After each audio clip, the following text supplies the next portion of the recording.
Sir Jaganmohan Reddy గారు సిద్ధం సభలో చూసుకుంటే టీడీపీ పైన జనసేన పైన విమర్శలు అయితే గట్టిగానే చేస్తున్నారు సార్. అదొక ఫ్యాన్ డైలాగు ఇప్పటికీ సోషల్ మీడియా సర్క్యులేట్ అవుతుంది. అసలు ఏం చెప్పారు ఆయన సిద్ధం సభలో, మరి ఆయన చెప్పిన ఫ్యాన్ కొటేషన్కి మరి రియాక్షన్స్ ఎలా ఉన్నాయి సార్? యాక్చువల్గా నిన్న రాప్తాడ్లో జరిగిన సిద్ధం సభ అంతకుముందు భీమిలి దెందులూరులో జరిగిన దానికంటే కూడా పెద్ద ఎత్తున చేశారు. దాదాపు 1 మిలియన్ అని చెప్తున్నారు, 10 లక్షల మంది వచ్చారని చెప్తున్నారు. దాన్నేమో మిగతా తెలుగుదేశం మీడియా ఇదంతా గ్రాఫిక్స్ అని చెప్తుంది. ఏదేమైనా జనమైతే ఎక్కువ వచ్చినట్టుగానే కనబడుతుంది. ఎందుకంటే 52 నియోజకవర్గాలు రాయలసీమలో ఉంటే అన్ని నియోజకవర్గాల నుంచి తరలించారని మళ్ళీ తెలుగుదేశం మీడియా కూడా చెప్తుంది. బస్సుల్ని, ప్రైవేట్ బస్సులను పెట్టారు. తర్వాత ఆర్టీసీ పెద్ద ఎత్తున ఆర్టీసీ దాదాపు 10 కోట్లు అయింది బస్సులకే అని చెప్తున్నారు. అందులో 7 కోట్ల వరకు ఆర్టీసీకి చెల్లించింది, మిగతా 3 కోట్లు ఆర్టీసీ తీసుకోలేదని కూడా తెలుగుదేశం మీడియా రాస్తుంది. అట్లాగే స్కూల్ బస్సులు ఇవన్నీ పెట్టి పెద్ద ఎత్తున అయితే చేశారు. అట్లాగే ఈసారి జగన్ మామూలుగా ప్రతిసారి కూడా సిద్ధం సభల నుంచి జగన్లో వ్యూహాల్లో మార్పు వస్తున్నట్టు కనబడుతుంది. నేను మొన్న కూడా ఒక వీడియోలో చెప్పాను. అదేంటంటే యూత్ ఓటర్స్ బాగా పెరుగుతున్నారు. దాదాపు కొత్తగా ఇప్పుడు 2024 ఎన్నికలకి 70 లక్షల మంది యూత్ ఓటర్స్ జాయిన్ అవుతున్నారు.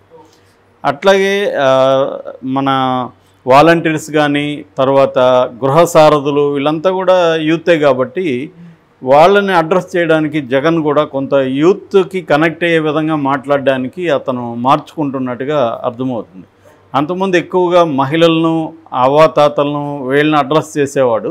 ఇప్పుడు ప్రధానంగా యూత్ని అడ్రస్ చేస్తున్నాడు. ఎందుకంటే వీళ్ళకి ఒక మెసేజ్ ఇవ్వడం, ఒక డైరెక్షన్ ఇవ్వడం అనేది చేస్తే వీళ్ళిల్లి గ్రామాల్లో తన ఎట్లా ఓటర్స్ని ఇన్ఫ్లుయెన్స్ చేయాలి ఏందనేది తను ఒక డైరెక్షన్ ఇస్తున్నాడు వాళ్ళకి.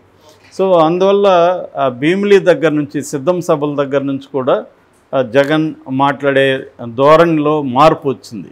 ఇంతకుముందు మొత్తం చూసుకొని మాట్లాడేవాడు, ఇప్పుడు కొద్దిగా అప్పుడప్పుడు చూస్తున్నా కూడా ఎక్స్టెంపరస్గా మాట్లాడడానికి ట్రై చేస్తున్నాడు. యూత్ని ఇంప్రెస్ చేయడానికి కూడా ట్రై చేస్తున్నాడు. అందువల్ల కొన్ని క్యాచ్ వర్డ్స్ పట్టుకోవడం, తర్వాత జనాలకు సులభంగా అర్థమయ్యే విధంగా ఎగ్జాంపుల్స్ ఇవ్వడం, ఇట్లాంటివి చేస్తున్నాడు. సో ఇప్పుడు ఈ సభలో కొత్తగా ఆయన చేసింది వచ్చి ఫ్యాన్ ఇంట్లో ఉండాలి, సైకిల్ బయట ఉండాలి, తాగేసిన గ్లాసు సింక్లో ఉండాలి, ఈ 3 ఇచ్చాడు. అంటే 3 ప్రధానంగా కాంగ్రెస్ను అతను పరిగణలోకి తీసుకున్నట్టుగా కూడా కనబడలేదు. ఎందుకంటే చెయ్యి ఎక్కడ ఉండాలో చెప్పలేదు.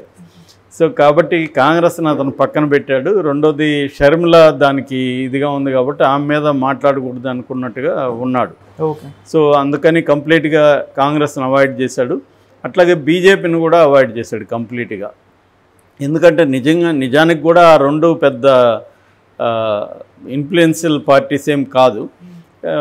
తను ప్రధానంగా వీటి మీదే ఫోకస్ చేస్తున్నాడు. ఎందుకంటే ఒకవేళ కాంగ్రెస్ని చేస్తే బీజేపీని కూడా చేయాలి కాబట్టి కాంగ్రెస్ని కూడా అవాయిడ్ చేసినట్టుగా కనబడుతుంది మనకి. అది కూడా ఒక స్ట్రాటజీగా మనం అర్థం చేసుకోవచ్చు. అంటే నేషనల్ పార్టీస్ని రెండింటిని పక్కన పెట్టి ఓన్లీ తెలుగుదేశం, జనసేనని మాత్రమే ఫోకస్ చేయడం అనేది కనిపిస్తుంది.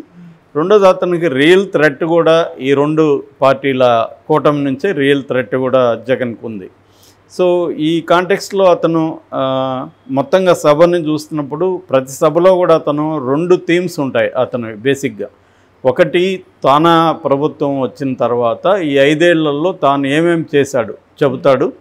అట్లాగే చంద్రబాబు, పవన్ కళ్యాణ్ వాళ్ళ గురించి నెగిటివ్గా మాట్లాడతాడు. వాళ్ళు ఏమేమి చేయలేదు, వాళ్ళు ఎలాంటి దొంగ హామీలు తీసుకొని వస్తున్నారు అనేది చెబుతాడు. ఈ 2 థీమ్స్ ప్రతి సభలో కూడా జగన్ ఫాలో అవుతాడు. ఇందులో కూడా అదే ఫాలో అయ్యాడు. ఇందులో కూడా ఈ 5 ఏళ్లలో నేను 57 నెలలు అన్నాడు. 57 నెలల్లో నేను 2,13,000 మందికి ఉద్యోగాలు ఇచ్చాను. తర్వాత 35 లక్షల మందికి ఇంటి స్థలాలు ఇచ్చాను. 99% మేనిఫెస్టో మనం అమలు చేశాము. సో 55 రోజులు ఎన్నికలు వస్తున్నాయి. ఈ 55 రోజుల ఎన్నికల్లో ప్రతి ఇంటికి నేను మేలు చేశాను. సో నెక్స్ట్ మళ్ళీ మన ప్రభుత్వం వస్తే ఇంకా మరిన్ని నేను చేస్తానని చెప్పాడు. యాక్చువల్గా రాప్తాడ్ సభలో మేనిఫెస్టో కూడా అనౌన్స్ చేస్తాడని వైసీపీ సోషల్ మీడియాలో కూడా వచ్చింది. ఏమేమి ఇవ్వబోతున్నాడని, రైతు రుణమాఫీ అని, బస్సులు ఫ్రీ అని, ఆర్టీసీ బస్సులు ఇవన్నీ కూడా వచ్చాయి. కానీ అవేవి ఆయన చేయలేదు. మేబీ ఇంకా టైం తీసుకుంటున్నట్టుగా అర్థం చేసుకోవచ్చు. ఎందుకంటే ఇది చివరి సిద్ధం సభ అయితే కాదు, ఇంకా సభలు జరగబోతున్నారు. దాని తర్వాత ఇవన్నీ అయిపోయినాక, క్యాండిడేట్స్ అనౌన్స్మెంట్ అయిపోయినాక తను కూడా డైరెక్ట్గా జనంలోకి వెళ్తున్నాడు అని చెప్తున్నారు. సో ఒక రకం ఏంటంటే ఇది ప్రిపరేటరీ సభలుగా చెప్పుకోవచ్చు. అంటే వాలంటీర్స్ని, కార్యకర్తలను, గృహసారథుల్ని, వైసీపీ శ్రేణుల్ని ప్రిపేర్ చేయడం. అందుకనే సిద్ధం అనేది కూడా పేరు పెట్టాడు. సిద్ధం అంటేనే సిద్ధం చేయడం. తను సిద్ధంగా ఉన్నాడు, మీరు కూడా సిద్ధం కండి అనేది చెప్పడం.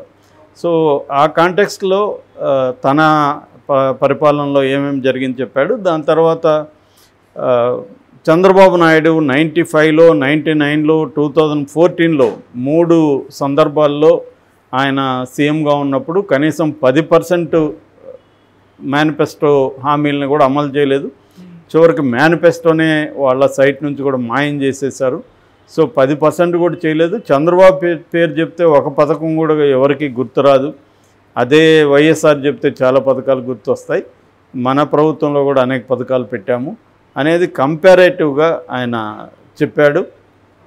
సో దాని తర్వాత దొంగ హామీలు తీసుకొని వస్తాడు. ఒక పులి ఎలాగైతే ఒక బ్రాహ్మణుడికి కడియమిస్తానని లోపలికి తీసుకొని తినేసిందో, అలాగే చంద్రబాబు కూడా ఒక దొంగ హామీలు తీసుకొని వస్తాడు. డబ్బులు కట్టలోనోడే 10 రూపాయలు వడ్డీ ఇస్తానంటాడు.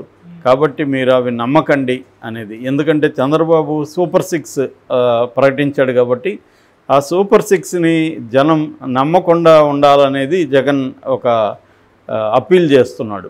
అంటే ఎక్కడే మళ్ళీ హామీలకి పడిపోతారేమో అనేది ఒక భయం ఉన్నట్టుగా కనబడుతుంది. ఎందుకంటే 2004లో కూడా చంద్రబాబు హామీలు పనిచేసాయి. జగన్ అప్పుడు గట్టిగా దానికి తగినట్టుగా హామీలు వేయలేకపోయాడు. సో అప్పుడు నేరమార్జంతో ఓడిపోయాడు. అందుకని ఇప్పుడు కూడా కొంత భయం కనబడుతుంది జగన్లో. అంటే వీళ్ళు మనం చేసింది కాకుండా చేస్తానని అతను హామీలు ఇస్తే దానివైపు ఏమైనా వెళ్తారా? ఎందుకంటే ఇప్పుడు కర్ణాటకలో 6 గ్యారంటీలు కావచ్చు, తెలంగాణలో 6 గ్యారంటీలు కావచ్చు, కాంగ్రెస్ది పనిచేసింది.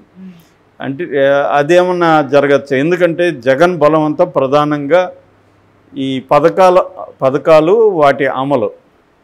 మిగతా విషయాల్లో జగన్కి అన్ని మార్కులు పడట్లేదు.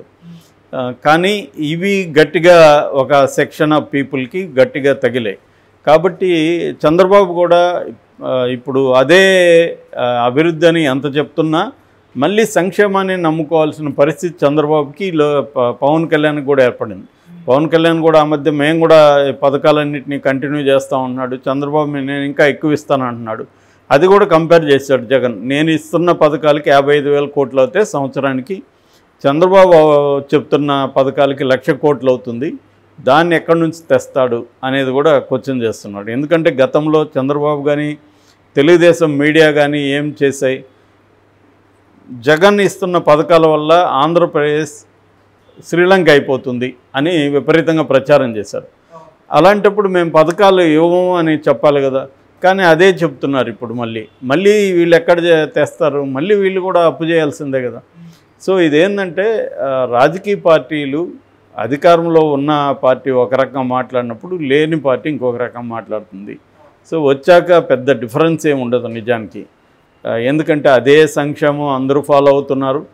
ఆ మోడలు ఒక పథకాలు అటు ఇటు పేర్లు మారచ్చు, అటు ఇటు ఉండొచ్చు తప్ప బేసిక్ ఎసెన్స్లో తీసుకుంటే ప్రతి పొలిటికల్ పార్టీ ప్రజల్ని ఏదో రకంగా మాయ చేసి పథకాలు ప్రకటించి ఓట్లు వేయించుకోవాలన్న ధోరణి కనబడుతుంది తప్ప లాంగ్ టర్మ్లో ప్రజల్లో ఉండే అసమానతల్ని ఎట్లా తొలగించాలి, ప్రజల్లో ఎంప్లాయ్మెంటు, లైవ్లీహుడ్ వీటిని ఎలా పెంచాలి అనే దానికంటే కూడా టెంపరీగా పథకాలు ప్రకటించి పబ్బం గడుపుకునే విధంగానే అన్ని పార్టీలు కూడా ఉన్నాయి. ఇక్కడ ఏ పార్టీకి ఏమీ డిఫరెన్స్ లేదు.